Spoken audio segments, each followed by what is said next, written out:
अस्सलाम वालेकुम नाजरीन, हाईटेक न्यूज के खबरनामे में आपका खैर मकदम है। मैं हूं नेहा खान। नजर डालते हैं आज की अहम खबरों पर।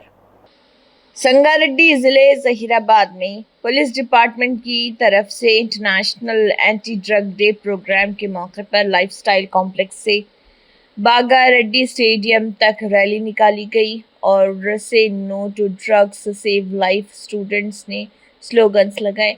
इस मौके पर चीफ गेस्ट जहीराबाद सब कोर्ट जज कविता देवी, JFCM जज Khalil, DSP Saida Nayak, RMO doctor Seshu, Zaheerabad town circle inspector Shivalingam, rural circle inspector Hanumanth, bar president Gopal और दीगर मौजूद रहे। इसके अलावा advocates town SI Vinay Kumar, rural SI Kashinath और तमाम डिवीज़न सब इंस्पेक्टर्स, 2000 से भी ज़्यादा स्कूल्स और कॉलेजेस के स्टूडेंट्स और प्रिंसिपल व स्कूल्स और कॉलेज स्टाफ, पुलिस डिपार्टमेंट और दीगर ऑफिसर्स भी मौजूद रहे।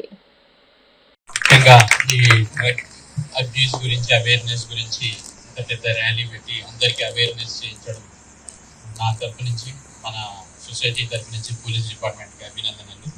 ఎందుకంటే ప్రస్తుతం ఈ ప్రాబ్లం చాపకిందని కూడా మనకు తెలియకుండానే ఎంతో మంది మంచి భవిష్యత్తు ఉన్న పిల్లలను, యువకులను, వాళ్ళ ఆరోగ్యాలని కానీ వాళ్ళ భవిష్యత్తుని కానీ తద్వారా వాళ్ళ ఫ్యామిలీకి సంబంధించినంత మొత్తం జీవితాన్ని నాశనం చేస్తూ చివరికి ఎన్నో కష్ట నష్టాలకు వచ్చి పెంచి పెద్ద చేసిన తల్లిదండ్రుల ఆశల్ని అడియాసలు చేస్తూ వాళ్ళ జీవితాలని కూడా ఖరాబ్ చేసుకుంటున్నటువంటి ఈ ప్రస్తుత సిచ్యువేషన్ని మన అందరం గమనిస్తూనే ఉన్నాం. కాబట్టి మీరు మీ పక్కన ఉన్న మీ ఫ్రెండ్స్ ఏవైతే డ్రగ్స్ అని మీకు డౌట్ వస్తుందో లేదా దానికి డిపెండ్ అయి ఉన్నాడు, అది లేని ఉండలేని సిచ్యువేషన్ వస్తుంది. పెద్దలందరికీ పేరు పేరున నా హృదయపూర్వక నమస్కారాలు. మరియు ఇక్కడికి విచ్చేసిన ఉపాధ్యాయ బృందానికి అంటే గురువులందరికీ నా పాదాభివందనం. మరియు ఇక్కడికి వచ్చిన చిరంజీవులు మీ అందరికీ నా యొక్క ఆశీస్సులు. తెలుగు అందరికీ అర్థమవుతుంది అనుకుంటున్నాను, అందుకని తెలుగులోనే మాట్లాడాలని అనుకుంటున్నాను. మీ అందరికీ సమ్మతమే కదా? థ్యాంక్ యూ నాన్న. ఇంతమంది రేపటి మేధావుల ముందు నిలబడి మాట్లాడే అదృష్టాన్ని భగవంతుడు నాకు ఇచ్చినందుకు కృతజ్ఞతలు తెలియజేసుకుంటున్నాను. మీరంతా రేపటి మా పాలకులు, మా పోషకులు. అంటే రేపు మా మంచి చెడు చూసి సమాజాన్ని ముందుకు తీసుకెళ్లే మేధావులు. అలాంటి మేధావులకి ఈ మాదక ద్రవ్యాల గురించి, వాటి వల్ల వచ్చే నష్టాల గురించి తెలియజెప్పడం ఈ రోజు నా ధర్మం, నా బాధ్యత అనుకుంటున్నాను. మీరు ఈ రోజు DSP గారు చెప్పినట్టు చిన్న చాక్లెటే కదా, చిన్న సిగరెటే కదా, ఒక్కసారి దమ్ము కొడితే ఎలా ఉంటుంది, లేదా ఒక్కసారి ఒక్క పెగ్గు తాగితే ఎలా ఉంటుంది అని మొదలయ్యే మీ అలవాటు రేపటి మీ భవిష్యత్తుకి సమాధి. ఇది మార్క్ మై వర్డ్స్. ఎందుకు చెప్తున్నానంటే మనం ఎప్పుడు కూడా మంచినే ప్రేమిస్తాం, బాగుంటేనే ఇష్టపడతాం. మనం బాగుంటేనే మన భవిష్యత్తు బాగుంటుంది, మన కుటుంబం బాగుంటుంది. ఆరోగ్యంగా ఉంటేనే అందంగా ఎదుగుతాం. ఇక్కడ వరకు క్లియర్ కదా మనందరికి? సో మీరేమనుకుంటారంటే డ్రగ్స్ అది వినడానికి కూడా చాలా హెవీ వర్డ్. కోర్టులోకి వచ్చాక, పోలీస్ స్టేషన్ మీకు పరిచయం అయ్యాక జీవితం అల్లకల్లోలం చేసే ఒక మత్తు మందు. ఎలా అంటే నేను డీల్ చేసిన ఒక కేసు గురించి మీకు చెప్పాలనుకుంటున్నాను. ఇలాంటి గ్రౌండ్కే కొంతమంది పిల్లలు ఆడుకోవడానికి వచ్చారు. గేమ్ జరుగుతుంది, మధ్యలో వచ్చి మంచినీళ్ళు తాగడానికి ఒక బాబు అక్కడికి వచ్చాడు. ఆ బ్యాగ్ తీసేసి వాటర్ బాటిల్ తీసుకుందాము అని వాటర్ బాటిల్ తీసుకునే క్రమంలో అతని బ్యాగ్ లో ఒక బాక్స్ ఉంది. అదే టైంకి SI గారు లోపలికి వచ్చారు. సో ఆ బాబుని ఆ బ్యాగ్ తో సహా పట్టుకొని ఆ పిల్లల్ని అందరినీ అరెస్ట్ చేసి, మీరు అనుకుంటున్నారేమో చిన్న పిల్లల్ని పోలీసు వారు పట్టుకోరు అని. చిన్న పిల్లలకి స్పెషల్ గా జైలు ఉంటుంది, చిన్న పిల్లలకి స్పెషల్ గా కోర్టు ఉంటుంది. ఓకే, సో వాళ్ళని నా ముందుకు తీసుకొచ్చారు. ఇది నేను రంగారెడ్డి కోర్టులో జూనియర్ జస్టిస్ కోర్ట్ చైర్మన్ గా పనిచేస్తున్నప్పుడు జరిగింది. ఆ బ్యాగ్ దొరికిన బాబు చాలా ఇంటెలిజెంట్, చాలా బాగా చదువుతాడు, చాలా డిసిప్లిన్ అని చెప్పేసి స్కూల్లో పేరు ఆ బాబుకి. బాబు పేరెంట్స్ ఇద్దరు లెక్చరర్స్.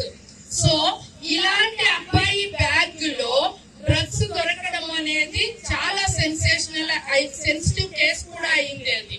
సో ఆ అబ్బాయి చెప్పిన సమాధానం ఏంటి అంటే, వీటి గురించి నాకు తెలియదు, నేను బ్యాగ్ తెచ్చేటప్పుడు ఎంటీగానే ఉంది, నేను వాటర్ బాటిల్ మాత్రమే తీసుకొచ్చాను, ఇందులో ఉన్న డ్రగ్స్ బాక్స్ గురించి నాకు తెలియదు అని చెప్పాడు.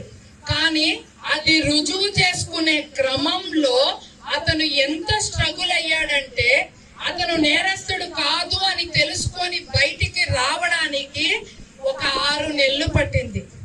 సో ఇంత జర్నీలో ఫ్యామిలీ ఎంత సఫర్ అయింది. సో ఈ కేసు నుంచి మీరు తెలుసుకోవాల్సింది ఏంటంటే, అతను లాస్ట్ కి తెలిసింది ఏంటంటే ఆ బాక్స్ కి అబ్బాయికి సంబంధం లేదు, కానీ అతనికి తెలియకుండానే ఆ బ్యాగ్ లో బాక్స్ వచ్చేసింది అనేది ప్రూవ్ అయింది. సో మీరు కూడా ఇందాక డిఎస్పీ గారు చెప్పినట్టు, ఎవరైనా తెలియని వస్తువులు, తెలియని పర్సన్స్ ఏదైనా వస్తువులు ఇచ్చినా, చాక్లెట్స్ అనో, సిగరెట్స్ అనో, ఫ్రెండ్స్ కి ఇవ్వమనో, లేకపోతే ఇక్కడ నుంచి అక్కడికి తీసుకెళ్ళమని పిల్లల్ని వాడతారు. మీరు జాగ్రత్తగా గమనించుకోవాల్సిన ఇంకొక కేసు గురించి చెప్తాను. ఒక మదరు పూలు అమ్ముతుంది, ఆ పూలు అమ్మే అమ్మాయి ఈ డ్రగ్స్ తీసుకోవడం వల్ల ఎంత మంచిదో ఎంత చెడుదో, good and role and bad and రోల్గా ఎలా ఉంటుందో మనిషికి, ఈ బ్యాడ్ రోల్ గురించి ఒక 2 నిమిషాలు చెప్తానండి. యాక్చువల్గా ఈ మ్యానుఫ్యాక్చరింగ్లో ఈ గాంజా కానీ, ఈ గుట్కా కానీ, కళ్ళు కానీ, ఇవన్నీ ఆల్కహాల్తో కూడిన పదార్థాలు, ఆనియన్స్ కానీ, ఇవన్నీ ఆనియన్తో మ్యానుఫ్యాక్చర్లో తయారు చేసి మనందరికీ ఇవ్వటం వలన ఇవి జరుగుతుంది. ఈ మ్యానుఫ్యాక్చరింగ్ ద్వారా డ్రై అయిన తర్వాత దాని చాక్లెట్ రూపంలో కూడా ఈ సప్లైర్ తీసుకొచ్చి ఎక్కడెక్కడ పాన్ షాపుల దగ్గర కానీ, ఎక్కడెక్కడ వాళ్ళ ఏజెంట్ దగ్గర కానీ పెట్టి ఈ సప్లై చేస్తుంటారండి. దాంట్లో ఎవడో ఒకటి తీసుకొని వాళ్ళ ఫ్రెండ్స్కు ఇవ్వడం ద్వారా ఈ ఫ్రెండ్స్ అంతా అడిక్ట్ అయ్యి అతని లైఫ్ని నాశనం అవడానికి దారితీస్తుంది. దీన్ని నిర్మూలన చేయటకు తెలంగాణ ప్రభుత్వము national action plans and drugs and demand reductions, అంటే దీన్ని తగ్గించడానికి తెలంగాణ ప్రభుత్వం, భారతదేశం కూడా దీనికి చాలా ఎన్ఫోర్స్మెంట్స్, యాక్షన్ ప్లాన్ చేస్తూ తగ్గించడానికి ప్లాన్ చేస్తుంది.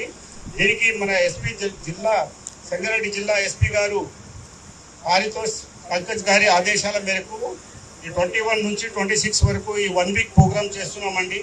దీంట్లో అందరి యూత్ దీన్ని అడిక్ట్ కాకూడదనే ఉద్దేశంతో ప్రతిరోజు ఈ యొక్క ప్రోగ్రామ్ని ప్రతి స్కూల్కి వెళ్ళి చెప్పడం జరుగుతుంది. ముఖ్యంగా యువత దేశానికి చాలా వెన్నముక్క లాంటిది మన భారత ప్రధాని వాళ్ళు అప్పుడు చెప్పారు. రేపు ఈ తరం బాలులే రేపటి పౌరులు, రేపు దేశానికి అడ్మినిస్ట్రేషన్ కలిగి ఉంటారని. కానీ ఇలా ఈ డ్రగ్స్ తీసుకోవడం వల్ల చెడిపోతే లైఫ్ నాశ అయితే ఫ్యామిలీ, విలేజ్, మండలము, గ్రామం, స్టేట్, దేశం కూడా అక్కడ దాకా దారి తీస్తుంది. ముఖ్యంగా మీ ఫ్యామిలీ మెంబర్కి మీరు